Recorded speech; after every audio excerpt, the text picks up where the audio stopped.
Assalamualaikum, gimana kabarnya sobat-sobatku semua? Semoga dimanapun Anda berada diberi kesehatan dan kelancaran kerjaannya ya. Amin. Saya mau share video saya ya. Ini sebelum saya kecelakaan 1 minggu ya. Dan ini dibeliin motor hadiah ulang tahun. Ini terjadi kecelakaan 1 tahun kemudian. Dan ini di emergency ya, baru datang, belum ditanganin dokter. Dan ini dokter melihat tangan saya mau dioperasi, dan ini saya di ICU selama 3 hari.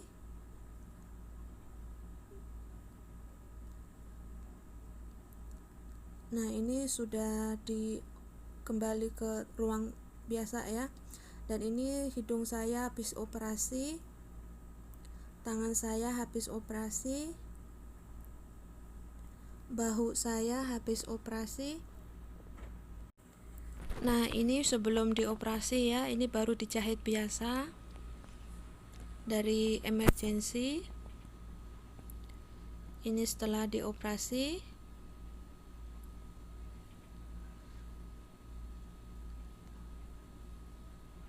Nah, ini kaki saya tulangnya patah ya.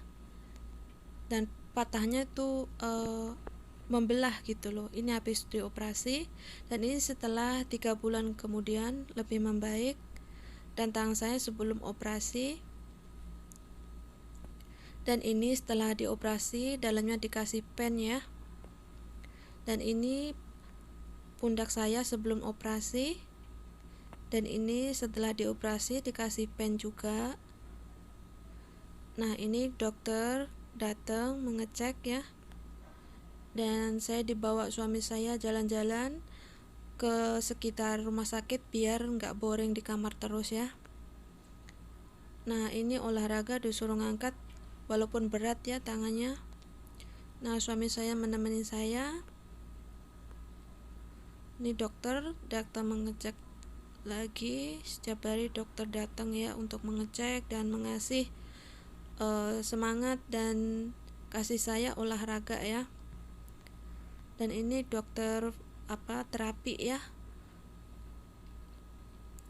Dan saya disuruh turun dari ranjang untuk jalan-jalan.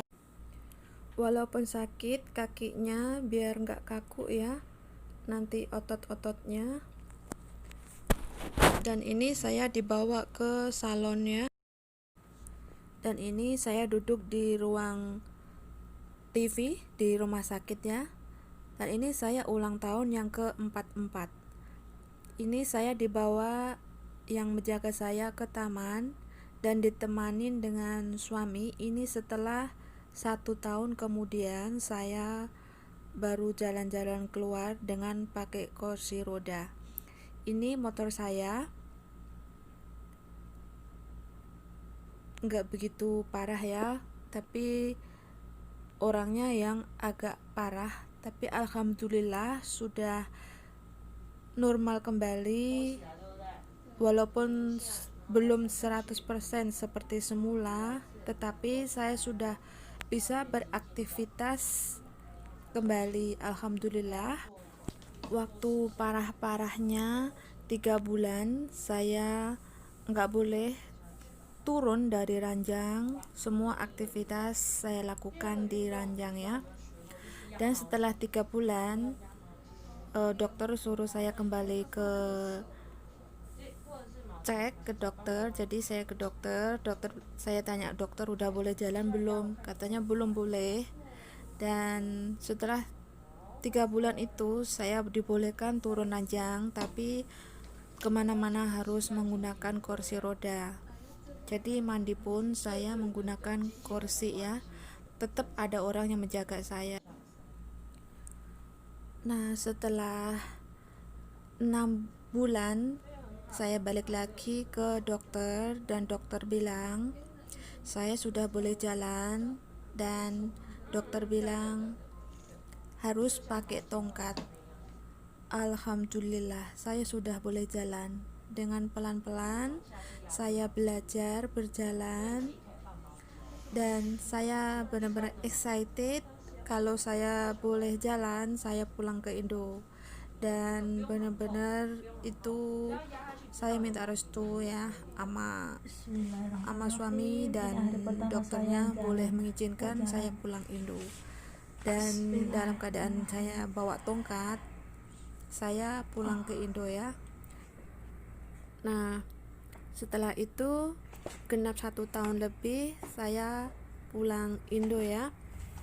Nah, karena kepulangan saya yang kemarin itu tertunda, sebelum kecelakaan itu sebetulnya seminggu sebelum kecelakaan saya mau pulang Indo ya, sudah siap-siap semuanya, tiket, semua hotel yang saya booking di Jakarta, semua segala macem, tiket, pokoknya barang-barang yang sudah saya beli juga yang saya mau bawa sudah siap segalanya pokoknya.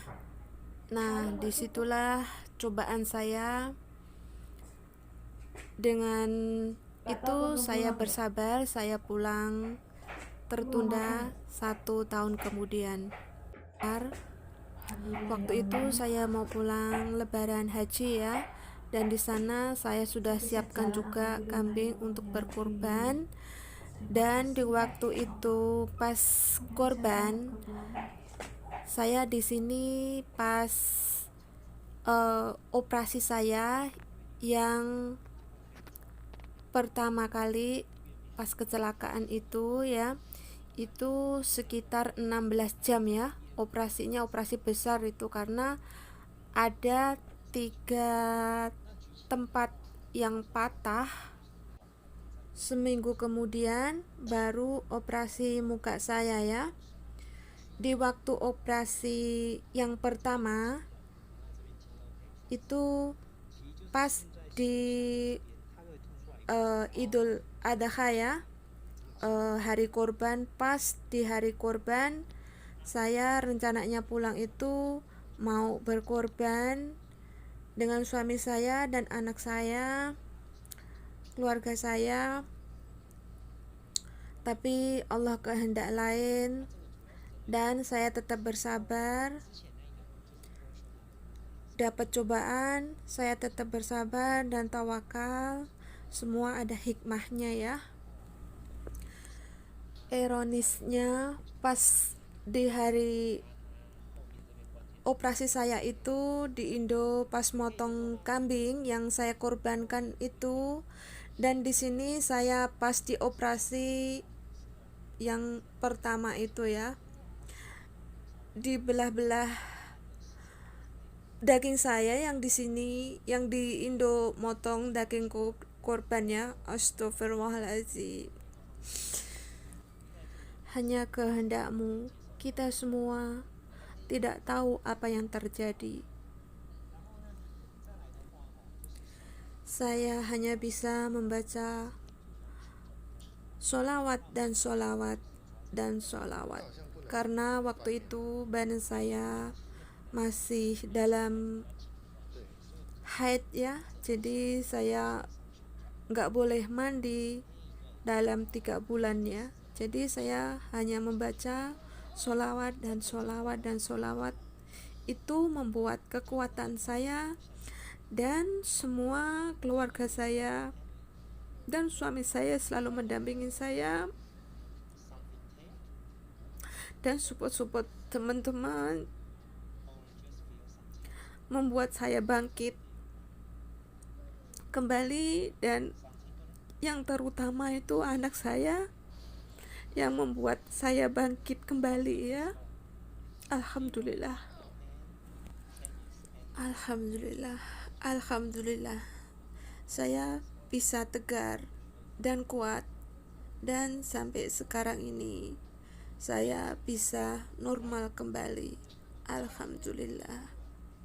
Terima kasih ya Allah, Engkaulah Maha Besar.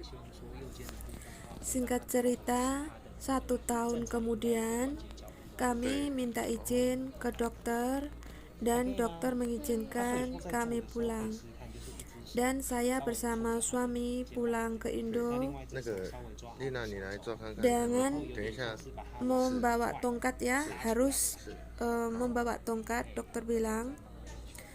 Dan di situ saya nggak malu sama sekali karena ini bukan kemauan saya ya, tapi ini cobaan dari Allah dan saya terima dengan ikhlas. Dan saya di Indo waktu itu selama 2,5 bulan, 是 dan suami saya balik dulu karena kerjaan ya, dan kemanapun harus membawa tongkat ya, karena masa pemulihan gak boleh jatuh. Kalau jatuh bisa lebih parah, tidak lebih parah ya, untuk menanganinya itu lebih sulit daripada yang pertama ya, itu kata dokter. Jadi saya harus mendengarkan apa kata dokter. 痛要 Nah 讲 ini 哦。 dokter yang membantu saya terapi ya. Terima kasih dokter, semua dokter-dokter yang membantu kesembuhan saya. Semoga dokter-dokter dan suster semua diberikan kesehatan dan keberkahan ya. Amin. Around 10 times.